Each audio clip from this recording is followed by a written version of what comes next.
Desde el bar, edición, se acabó la penúltima jornada del fútbol mexicano y se va a definir el título entre los dos equipos, Chivas y Pumas jugando. No, que hay liguilla. Por un momento pensé que teníamos tabla general y que se iba a definir todo entre Chivas y Pumas al final. Hubiera estado divertido, la verdad, sobre todo para nosotros fans de Pumas. Que Gil Mora le diera el primer título a Pumas en 13 años sería maravilloso, sin jugar en Pumas. Pero bueno, pero no. Se definen algunos lugares para la liguilla. Se define, por supuesto, el liderato general, se define el segundo lugar también, porque el Pachuca ahí está todavía. Hay varias cosas. Y también, pues vamos a hablar de los resultados que quedaron, del despido del Arcamón, que terminamos de grabar y media hora después lo anunciaron. Lo podían haber hecho antes, malditos, pero bueno, pues es lo que hay. Y es muy posible que esto sea un episodio, pero también hay una pequeña posibilidad de que sean dos. Ustedes lo sabrán cuando ya esté editado. Yo soy Martín del Palacio y me acompaña Luis Herrera. ¿Qué tal, Martín? Barra del Bar, fans de Patreon en patreon.com/desde el bar POD, donde van a poder escuchar todo este episodio, o quizá este y el que sigue, porque efectivamente no sabemos cómo vamos a terminar separando los tiempos del día de hoy, pero la intención es que sea un solo episodio para Patreon, patreon.com/desde el bar POD. Ya saben, por apenas $6 se pueden suscribir por todo el mes. Antes estaremos un ratito en Apple Podcasts, Spotify, YouTube y más plataformas. Como siempre les digo, mándenos saludos, preguntas, mentadas, comentarios, lo que ustedes quieran, siempre y cuando sea de 5 estrellas, para que más y más gente nos encuentre. Como hicieron, por ejemplo, Oscar. En mi opinión, la única forma de lidiar con el grito homofóbico es castigando a la afición y no a los equipos. Si empieza a mamar, hay que parar el partido y sacar a todos los aficionados del estadio y que termine el partido sin público. No creo que la pérdida de puntos motive a parar. Creo hasta sería contraproducente porque muchos mamones lo harían para joder a la selección en particular. Sí, no es fácil sacar a 500 personas que griten puto sin que se arme una revuelta popular, ¿no? En el estadio. Pero Y no son sí 500, tendría que además. haber. ¿Cómo? Y no son Bueno, 500. ponle que 500 no, pero si sacas a 500, creo que los otros se callan, ¿no? Pero sacarlos está complicado. Sí. Yo lo que diría es que eh, el gas lacrimógeno, no es cierto. Sí, no es fácil. La verdad es que no es fácil. Yo por eso digo que la batalla está perdida. De hecho, voy a publicar un texto de eso hoy, basado un poco en lo que dijimos ayer, porque pues ya se usa como mame, ¿no? O sea, se usa para sacar el coraje de la gente por otras cosas que no tienen nada que ver con el fútbol. Y lo pongo en el artículo. El fútbol es el único lugar donde puedes insultar, puedes estar pedo, puedes hacer lo que te da la gana casi, y no hay un estigma social, entonces la gente lo aprovecha. Sí, es lo que es, ¿no? Hay varios comentarios al respecto también. Había por aquí alguno, el que decía Juan José Delfín: para mí el tema del grito se volvió insalvable cuando FIFA comenzó a castigar a la federación y los fans se dieron cuenta que podían hacerlo para perjudicar a la federación y selección. Además, asusados por gente como Martinoli, que les dicen que como pagan, tienen derecho a ir a gritar, y si se puede, una pregunta extra. Con los Sí. relativamente buenos resultados, ¿creen que la bestia Sergio Bueno tenga más oportunidades en Liga MX? Pues ahí decía, ¿no? Que estaba tratando de colocarse en Atlante. Vamos a ver quién es el técnico de Atlante. Por ahí Sergio Bueno, aunque yo creo que van a tratar de apostarle a un técnico con más perfil, por lo menos para empezar. Y después, cuando los resultados empiecen a ir mal, puede ser que Sergio Bueno sí regrese a ser el entrenador del Atlante en Primera División. Vamos a ver, pero sí es verdad que no voy a decir que revivió al Mazatlán, porque tampoco es que el Mazatlán esté tumbando caña. Este partido lo gana por circunstancias muy particulares, pero sí es verdad que lo hizo competitivo cuando parecía que iba a ser un cheque al portador por el resto de la temporada. Exactamente, o sea, en este momento están antepenúltimos cuando pensamos que iban a ser por mucho el peor equipo del torneo.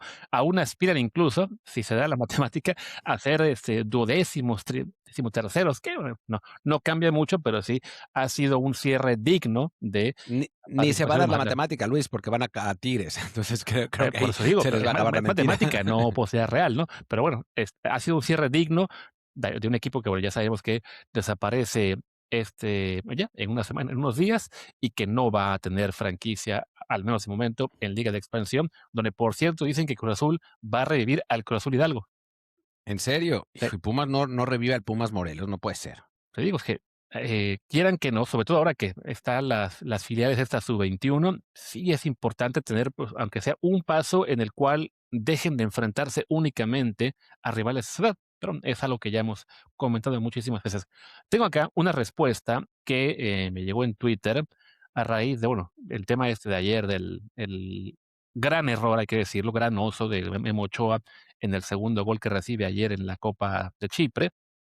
Como siempre, el famosísimo Jesús Bernal, publicó tuit al respecto, esta vez sí un tuit orgasmeándose porque fue el supererror, me lo manda un amigo, me dice: "Ah, vas a llorar". Digo: "No, pues, el error es muy evidente, ¿no? No hay mucho que decir al respecto". También la obsesión de Jesús es evidente, ¿no? Y me responde Ariel Abad: "Pero tengo una duda, Luis, y lo digo porque no me pierdo un episodio de Desde el Bar. Su insistente manera de molestar a Malagón por su estatura, ¿no era muy similar a esto? Entiendo la narrativa contra Ochoa de quien sube estos videos, pero me parece bien similar". No, es que nosotros no molestábamos a Malagón. A nosotros nos parecía competitivamente que Malagón era demasiado bajo como Ujú. para ser el portero titular de la selección. No eran ganas de molestar, era una crítica válida. ¿Cómo nos parecería? Creo que una crítica válida decir, Ochoa se está equivocando demasiado para ser el portero titular de la selección. Sí, Pero hay que decir, no es el portero titular de la selección, ¿no? Parece que está muy claro que va a ser el tal Rangel. Y, y nada, o sea, este cuate lo que pasa es que se dio cuenta que era una mina de interacciones además. por el momento y empezó a hacerlo, nada más. Sí, digo, y sí, creo que parte de todo esto también era, además de interacciones, ese, ¿no? Su obsesión, su deseo por ganar la copa, mi portero va a ser el que juegue en el mundial, y esa ya la ganó. Es clarísimo que el Tala es el titular, que ya no hay realmente opciones realistas de que Ochoa juegue, salvo por homenaje, si se dan las combinaciones para que juegue el tercer partido. Pero en el caso de lo de Malagón, que nos preguntaba aquí Ariel, a ver, hay que también marcar la diferencia, ¿sí? Él tiene una desventaja competitiva, que es el tema de la altura. Lo mencionamos por lo general cada vez que recibía un gol en el cual ese detalle se hacía presente, ¿no? Disparos para los cuales le hacían falta esos 5 centímetros de alcance, poquito más, no, y además se mencionaba como parte de la revisión que hacemos semana a semana de la jornada de la Liga MX, ¿no? No salimos después a sacar un clip del episodio con la jugada y estar cada semana en Twitter, miren, aquí se equivocó, miren, aquí se equivocó. Porque además, hablamos de él cuando ocurrían jugadas en las cuales la jatura era un factor. Podía pasar una vez al mes, una vez cada 3 semanas, cada 10 días. Eso ya dependía de Malagón como tal. El buen Jesús y en general los haters de Ochoa están atentos a cada partido y ven errores incluso donde no los hay.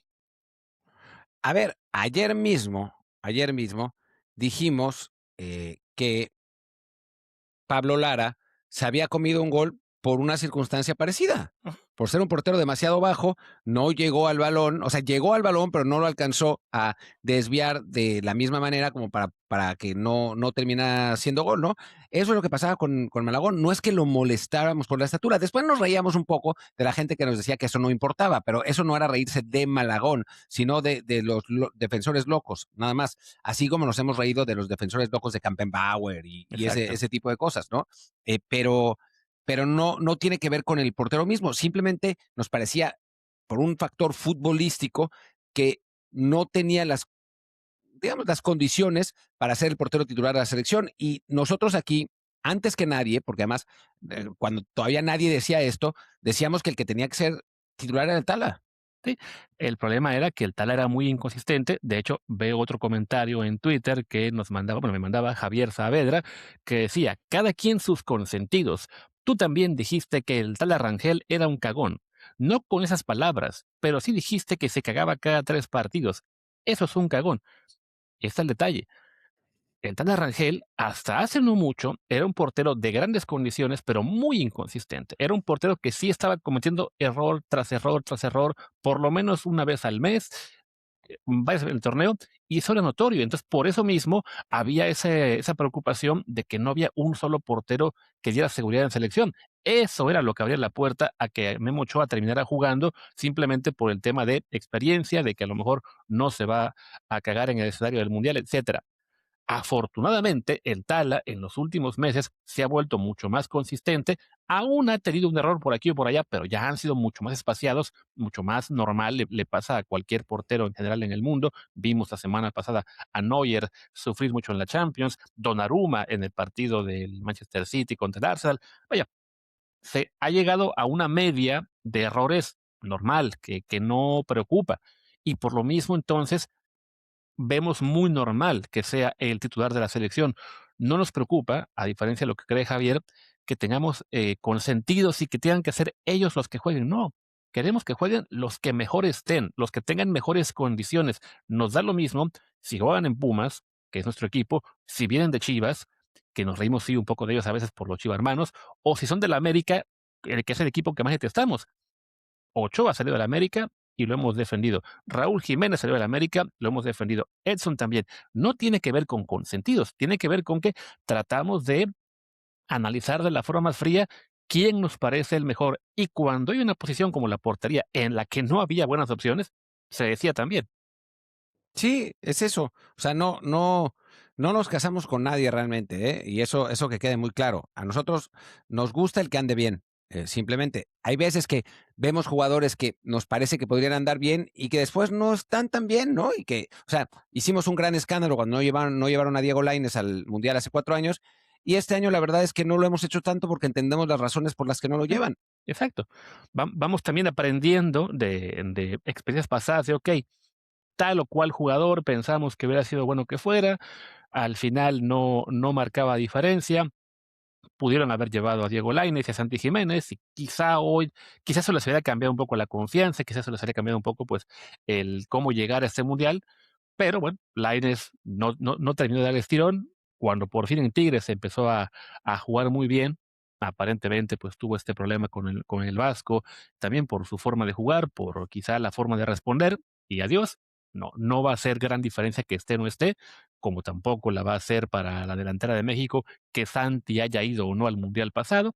Y bueno, así es, ¿no? Tratamos de ser lo más moderados posible, lo más objetivos. Y sí, a veces nos vamos a reír, a veces vamos a hacer algún chistorete, y eso lo haremos tanto con jugadores de equipos que nos caen mal como bien. O sea, no es de que solamente me voy a reír de jugadores del América o de Chivas, solamente voy a criticar a los que juegan en el Real Madrid. No, también lo hacemos con los de Pumas, lo hacemos con la propia selección.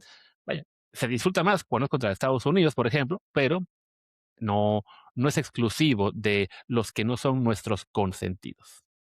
No, exacto, es eso, ¿no? Y otra cosa, digo que ya lo dije, pero creo que vale la pena repetirlo, a veces nos burlamos no del jugador, sino de sus fans locos. Sí. Son 2 cosas distintas y es importante que se entienda la diferencia. Exacto. El caso de Kampenbauer, más de una vez hemos dicho, va a ser un jugador que será parte del siguiente ciclo. Sin duda tiene buenas posibilidades de ser seleccionado, de estar cerca del Mundial, etcétera.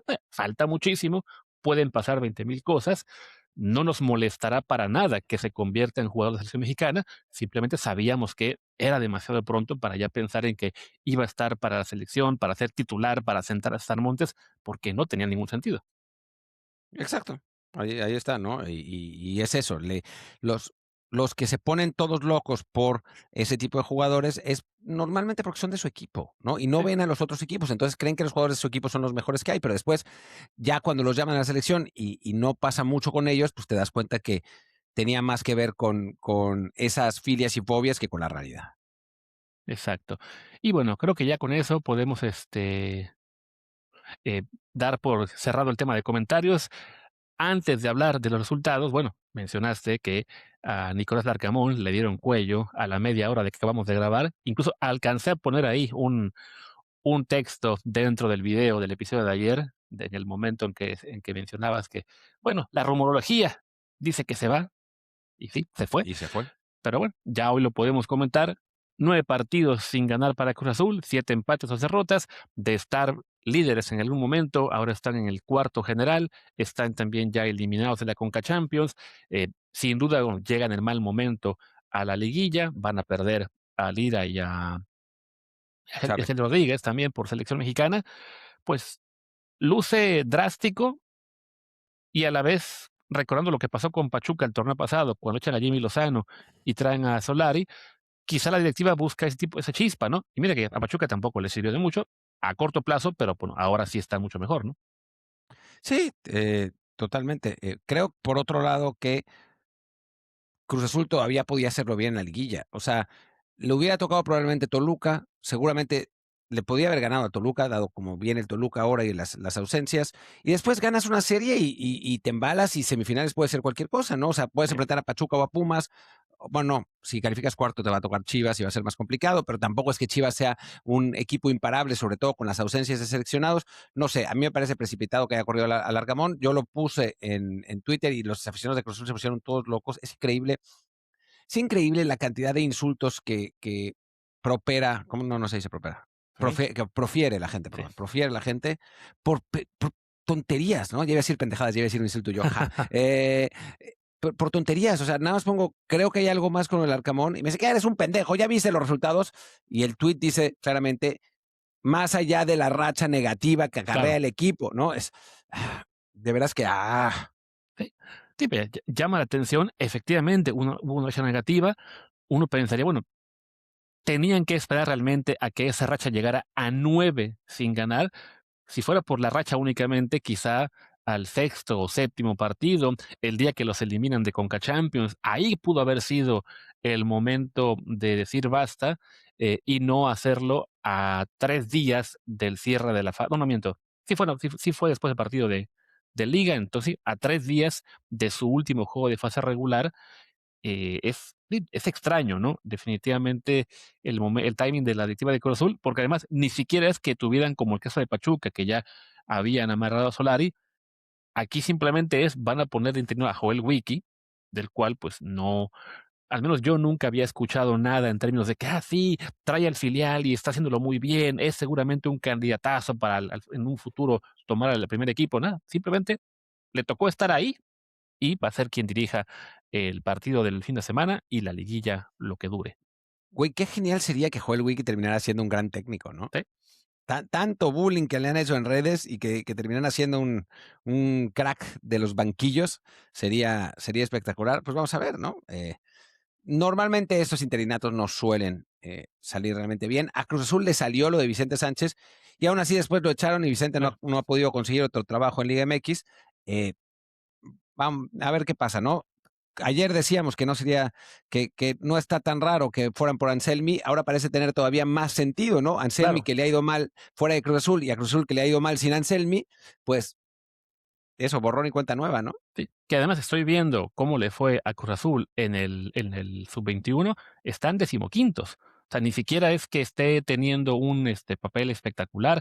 Digo, a lo mejor es uno de esos casos raros en los cuales no les importa el resultado, sino la formación de los jugadores, y lo que quieren es que se juegue tal como el primer equipo. No parece poco probable, ¿no? En general, la orden a los técnicos de filiales es gana o te vas, ¿no? Entonces, si está decimoquinto del sub-21 y aún así le dan el primer equipo, pues no parece que él sea quien vaya a traer esa chispa para levantar al equipo pues sí, del mal momento en el que está, y se vuelve un rival muy vulnerable para la liguilla. Sí, no, totalmente de acuerdo. Vamos a ver contra quién le toca. Creo que si le toca al América, lo puede votar el América y eso sería durísimo para los aficionados de Cruz Azul, ¿no? Pero bueno, Sí, vamos a hablar de esto y más en el episodio de Patreon. Ya llevamos 18 minutos, es hora de irnos del otro lado del paywall para hablar de los partidos y de las combinaciones de liguilla, porque está interesante la cosa, la verdad. exactamente. Vamos a platicar los resultados de este miércoles, que fueron 5 partidos, y también, bueno, ya todas las permutaciones, lo que puede ocurrir en la última jornada. Vamos a aplicar también el simulador con los pronósticos y a ver qué tal queda la ronda de cuartos de final. Vámonos a patreon.com/desde el bar POD.